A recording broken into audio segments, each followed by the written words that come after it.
Bergman's The Seventh Seal. I feel like a slight tool for saying it might be my favourite of his films, and it wasn't the first one I saw, that would be Persona, although I do feel confident in saying that, were this some unknown, or more unknown, film from Bergman or otherwise, I would appreciate it just as much and would think this is one of the best things I've ever seen.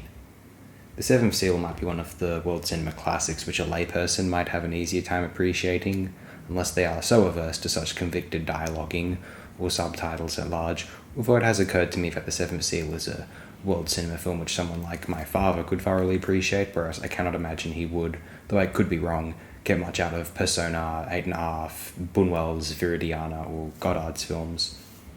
It was one of the best films of the 1950s, and actually of the films ranked higher than it on the 2026 TSPDT list from the 1950s, that I can say I prefer or consider on a par to The Seventh Seal.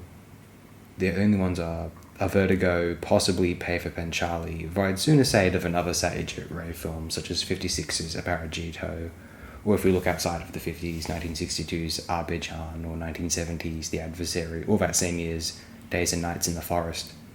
And potentially the two Mizoguchi films, Ugetsu Monogatari and Sancho the Bailiff.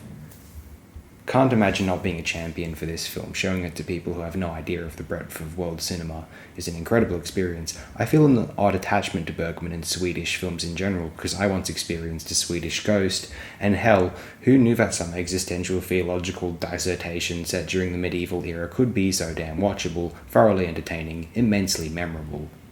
Gerald Bruckner again, signing off.